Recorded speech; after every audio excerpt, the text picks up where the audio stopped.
There's something about old houses. I've been a real estate agent for almost a decade, selling everything from cramped apartments to sprawling estates. I can tell in the first 5 minutes if a place will be a hard sell. The scent of mildew, warped floorboards, a history that lingers like a bad aftertaste. This one was going to be impossible. The Fairchild house sat on a lonely stretch of road, perched on a cliff overlooking the Atlantic. It had been empty for 20 years, abandoned after the last owner, a widow named Eleanor Fairchild, vanished without a trace. No heirs, no record of a sale.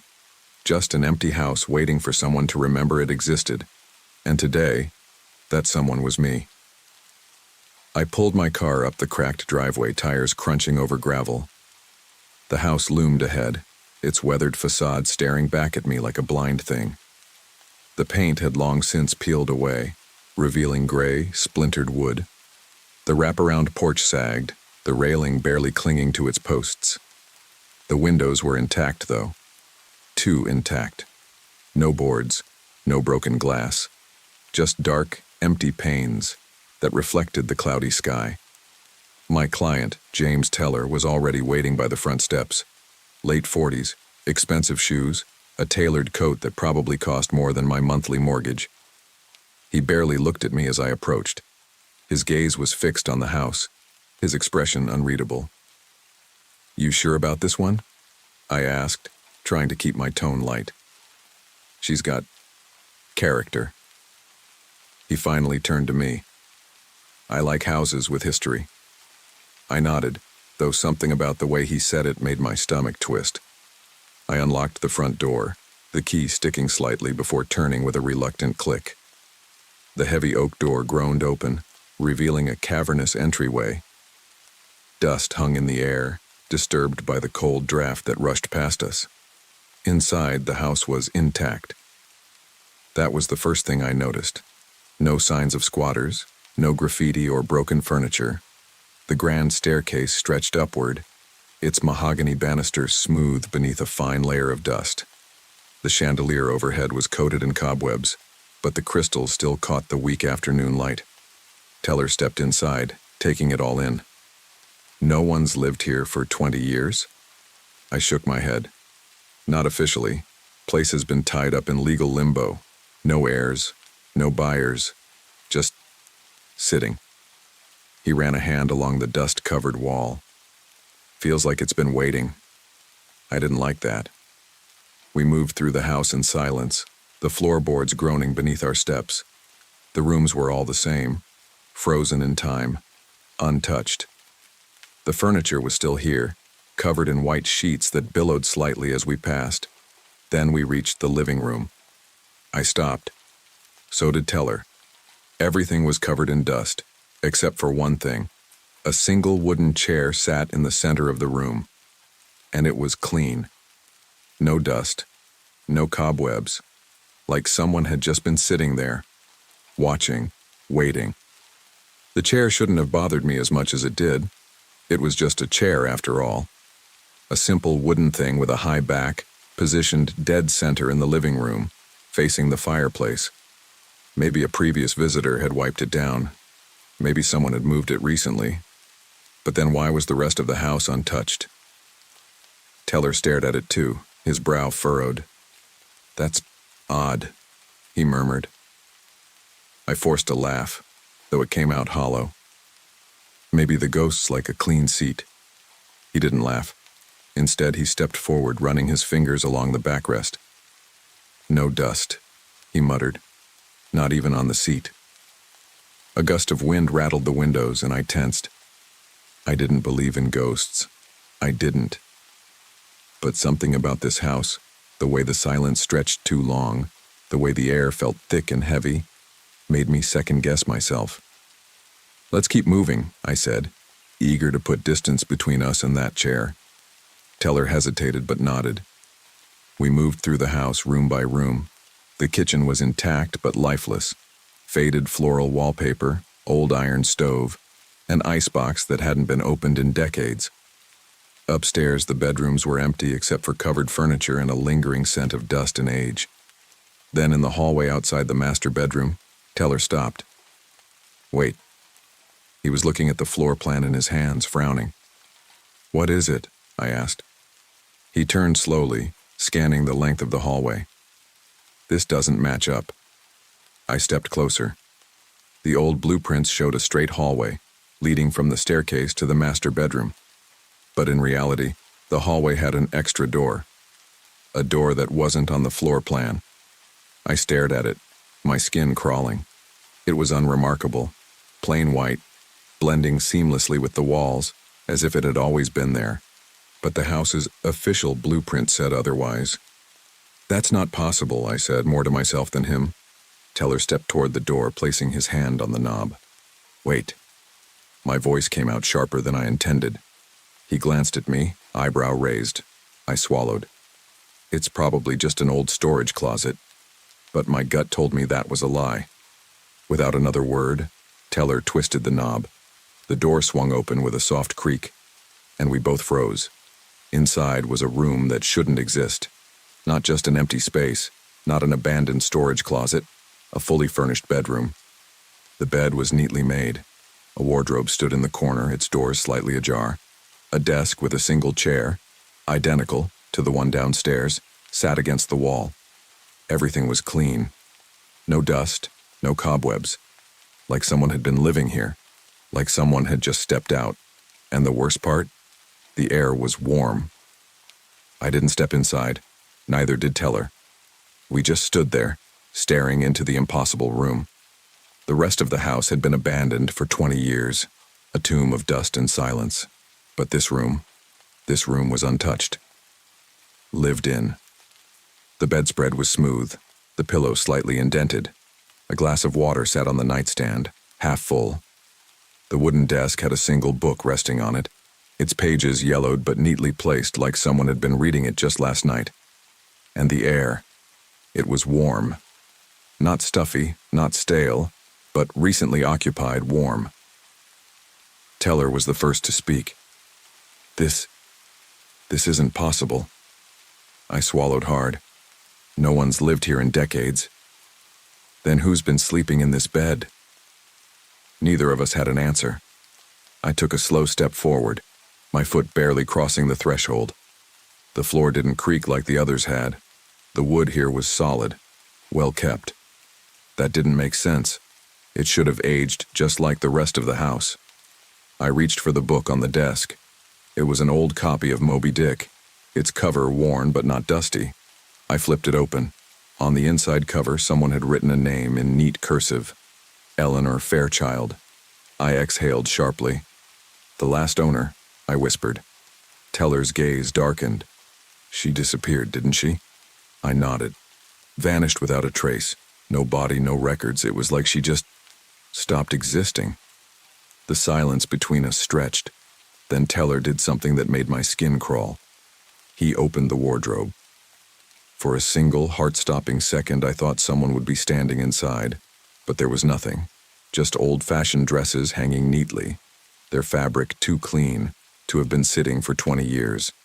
Shoes lined up perfectly beneath them. A faint scent of lavender clung to the air, like someone had just picked out their outfit for the day. Teller ran a hand over the sleeve of one of the dresses. This isn't old dust. This is fresh. I shuddered. I wanted to leave. I wanted to slam the door shut and pretend we never saw it. But something in my gut told me this room was the key to everything. Then Teller crouched by the nightstand. "Do you hear that?" he whispered. I frowned. Hear what? He pressed his ear to the wooden floorboards. A long pause. Then he looked up, his face pale. "There's something beneath us," he said. I went still. "Like a basement?" He shook his head. "Number something. Moving." My breath caught. This house had no basement, which meant whatever was underneath us shouldn't be there. And it wasn't just sitting still. It was stirring. Teller stayed crouched, his ear pressed to the floor. His breath was slow, controlled, but I could see the tension in his shoulders. I didn't want to ask. I didn't want to hear the answer. But the silence was unbearable. "What do you mean?" Something's moving, I whispered. He lifted his head, his expression unreadable. There's something down there. Not pipes. Not rats. It's heavy. A chill crept up my spine. I knelt beside him, pressing my palm flat against the wooden boards. At first there was nothing, just the warmth of the room, the solid stillness beneath my fingers. And then, a faint, deliberate thump. I snatched my hand back. Teller and I locked eyes. Neither of us spoke, but we both heard it. A second thump, deeper this time. Rhythmic, slow, like footsteps. I shot to my feet, my pulse hammering. This house doesn't have a basement. Then where is that coming from? Teller whispered. I had no answer. A gust of wind rattled the windows, and for a moment I imagined the house breathing, its old bones creaking under our weight. Teller exhaled sharply, shaking his head. We need to find another entrance. Maybe an old crawl space, an access panel.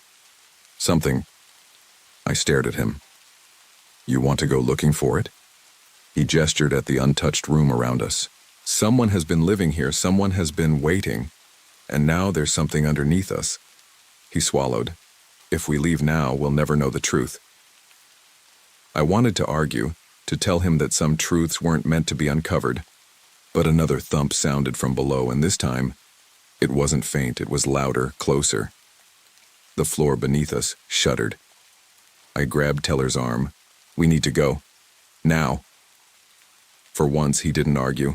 We turned back into the hallway, moving fast. But as I reached for the door to close it behind us, something clicked. Not from below, from inside the room. The wardrobe door had swung open. Not all the way. Just a crack. Like something had nudged it. I froze, my breath caught in my throat. The warm air of the room suddenly felt thick, heavy, wrong. Teller grabbed my wrist. Don't. I wasn't sure what terrified me more. The fact that the wardrobe had moved, or the fact that I had the overwhelming feeling that something inside it was listening. We backed out slowly, shutting the door between us and the untouched room. As soon as the latch clicked into place, I felt like I could breathe again. But just as we turned to leave, another sound stopped us. Not from behind the door, not from beneath the floor, from the walls. A whisper.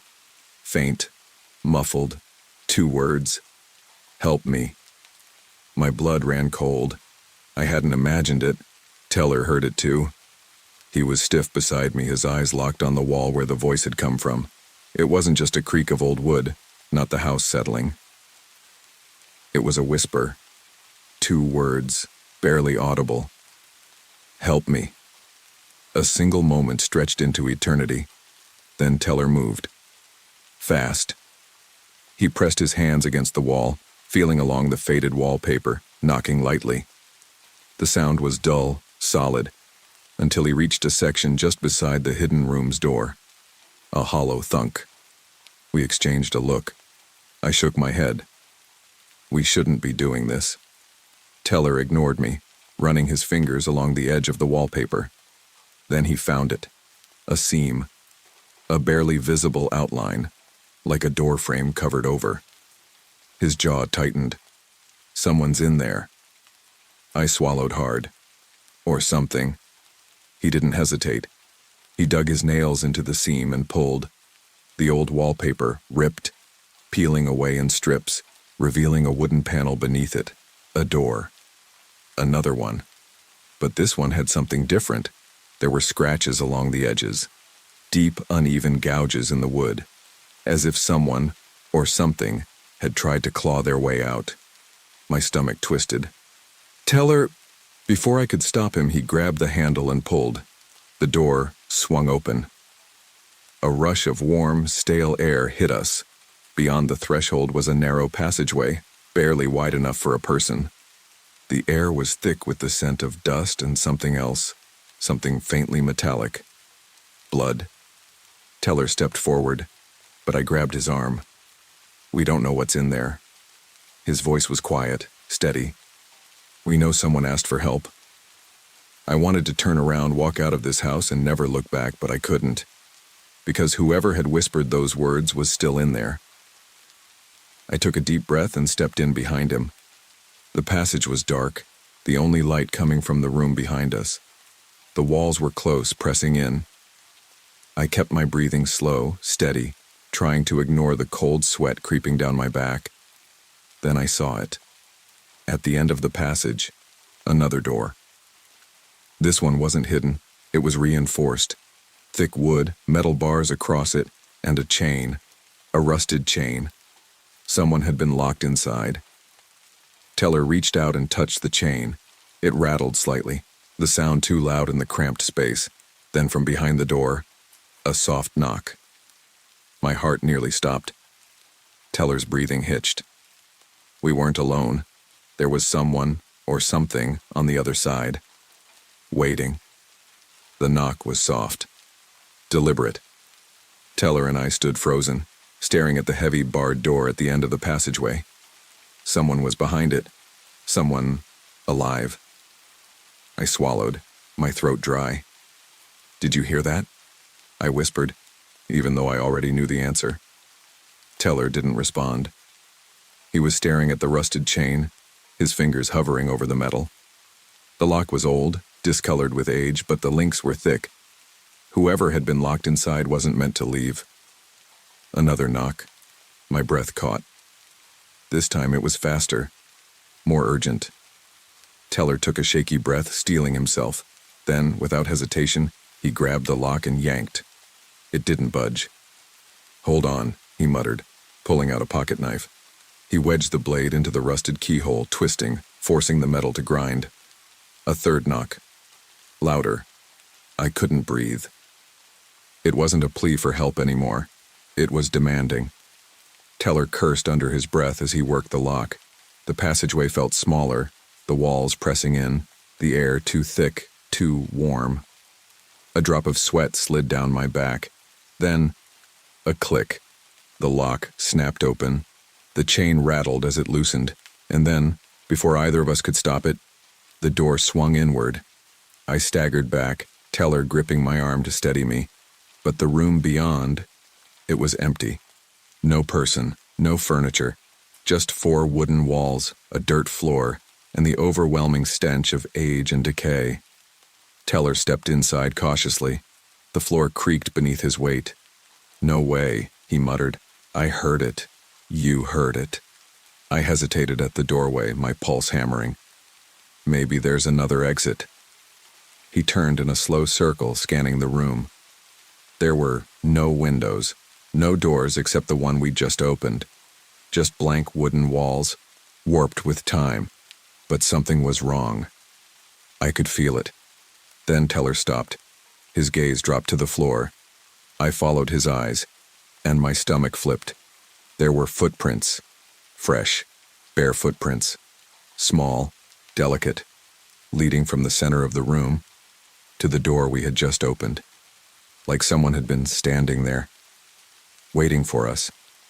I stumbled back, barely stifling a gasp. No. Teller turned to me, his face pale. He opened his mouth to say something. Then the door slammed shut. From the inside, the force rattled the passageway, dust shaking loose from the ceiling.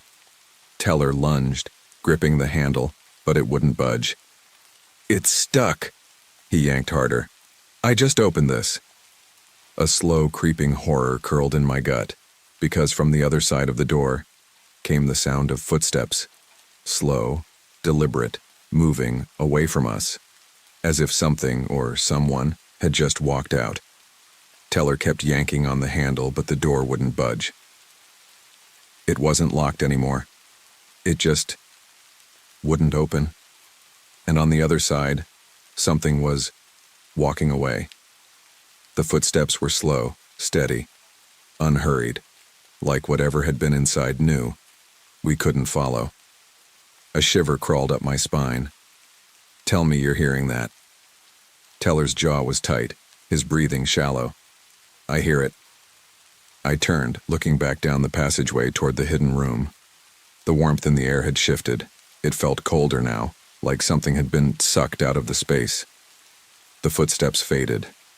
Not into another room, not down a hall. They just stopped. Like whoever or whatever had been inside that room was gone. Teller finally gave up and stepped back, running a shaking hand through his hair. This doesn't make sense. I swallowed hard. It never did. We had walked into a house that had been abandoned for 20 years. We had found a room that wasn't on the blueprints, untouched by time. A voice had whispered through the walls, pleading for help. And now, something had left. Something we never saw. I turned back toward the hidden room, dread curling in my stomach. We need to leave. Now. Teller didn't argue. We moved fast, retracing our steps through the passage and back into the hallway. I half expected the untouched room to be different, to find the wardrobe empty, the chair missing, the bed disturbed. But it was exactly the same. Frozen. Like nothing had changed. Like nothing had ever been there at all. Except now, the warmth was completely gone. The air was ice cold. I shuddered and turned away, gripping Teller's sleeve. Come on. We hurried down the staircase, our footsteps too loud against the silence of the house. The moment we reached the front door, I fumbled with the handle, throwing it open. A gust of freezing coastal air hit me like a slap. I stepped outside first, Teller right behind me. The moment we crossed the threshold, I felt something lift. Like an invisible weight had been pressing on my chest the entire time we were inside. I didn't stop moving until I reached my car. Teller was breathing hard, his hands on his knees. Neither of us spoke for a long moment. Then finally Teller straightened, his face pale. Did we just let something out? The question made my skin crawl. I looked back at the house, its dark windows staring back at us.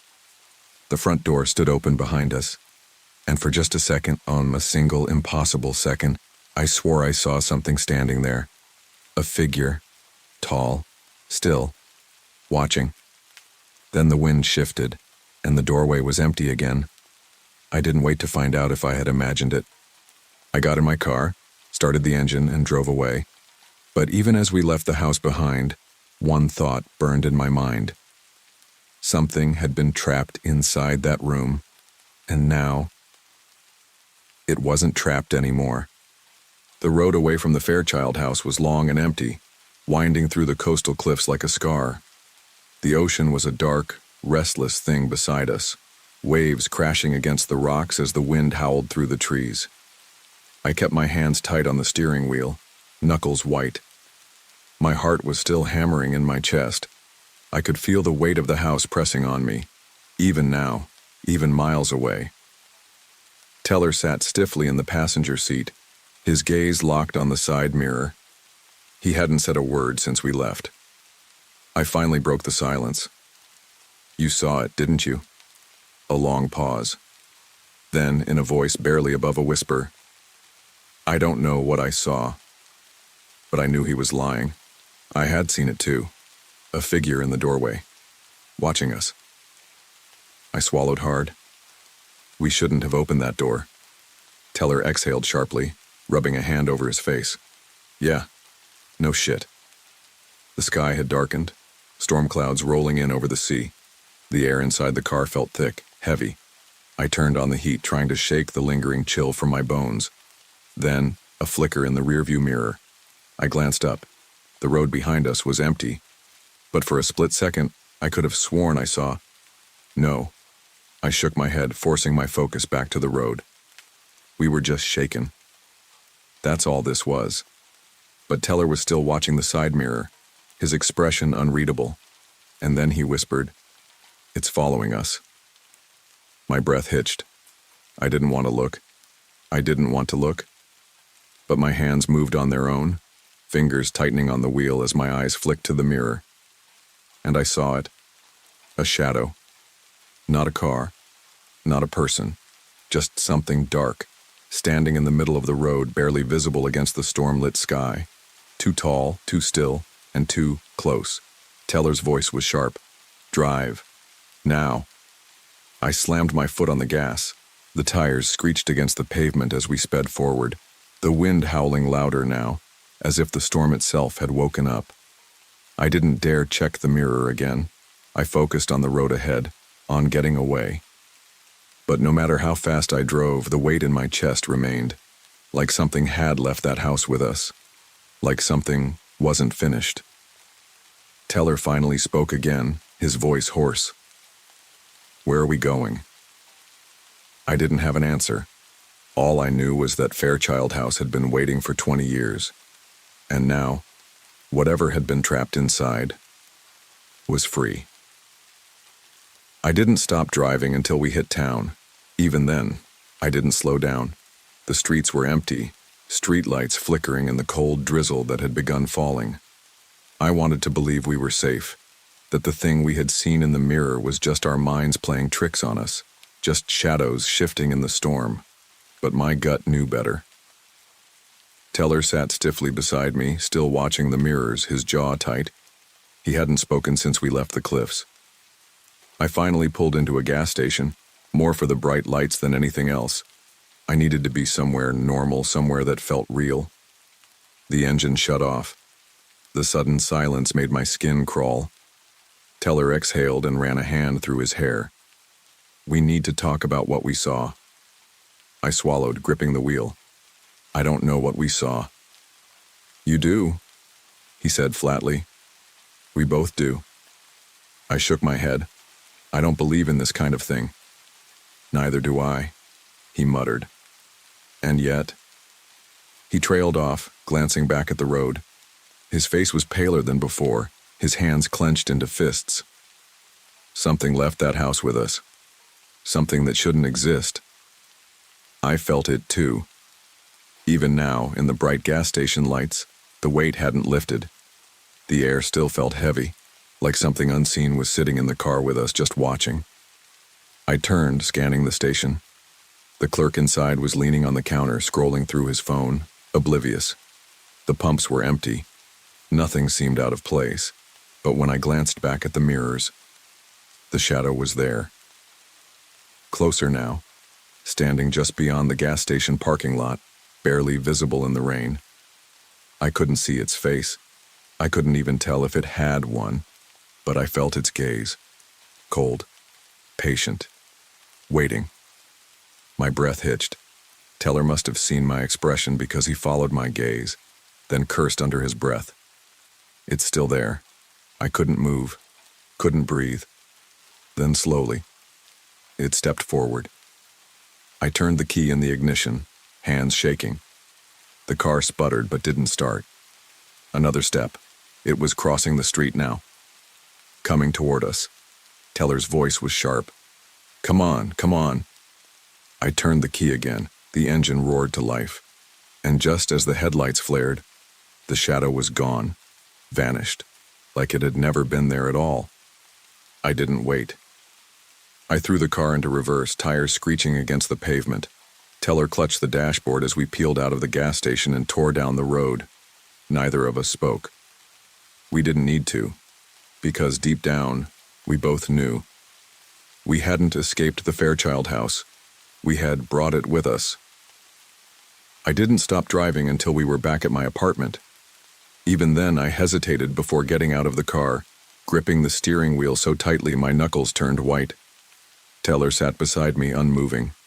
His breathing was slow, measured, but I could tell he was still watching the mirrors. Still waiting. But the street outside was empty. No shadow, no figure. Just the quiet hum of the streetlights and the distant sound of waves crashing against the cliffs. I exhaled, finally letting go of the wheel. It's gone. Teller didn't respond right away. Then slowly, he nodded. For now. We got out of the car. The cold air felt different here, not as heavy, not as wrong, but my gut still twisted with unease. Inside, my apartment felt normal, safe even. I locked the door behind us, double-checking it, then checked the windows for good measure. Teller paced the living room, rubbing a hand over his face. "I need a drink," he muttered. I grabbed a bottle of whiskey from the cabinet and poured 2 glasses. my hands still unsteady. We sat in silence for a long moment, the alcohol burning its way down. Then finally I spoke. "What do we do now?" Teller stared into his glass. "I don't know." "We could go to the police," I said, though even as the words left my mouth I knew how ridiculous they sounded. What would we even say? That an old abandoned house had been hiding something impossible? That a locked room had been waiting for us? That something had followed us home? Teller let out a humorless laugh. "You think they'd believe us?" Number I didn't, but I also knew we couldn't just pretend this never happened. I got up and grabbed my laptop. Maybe there's something about Fairchild House we missed. Maybe Eleanor Fairchild didn't really disappear. Maybe she was hidden. Teller nodded, rubbing his temples. "We need to know what we let out." I started searching, sifting through old newspaper archives. Teller watched over my shoulder as I clicked through article after article. Then I found something. A police report. Dated 20 years ago. Eleanor Fairchild had been declared missing in 1998. But before that, neighbors had reported strange occurrences. Lights flickering in the abandoned house. Shadows moving behind the curtains when no one was supposed to be there. And one chilling detail stood out. The last person who had gone into Fairchild House before it was officially abandoned? A local contractor who had been sent to seal off a hidden room. His name was listed in the report. James Teller. I felt my stomach drop. Slowly, I turned to Teller. His face had gone pale. His hands were clenched into fists. "I don't remember that," he whispered. But his voice was distant, like something inside him did.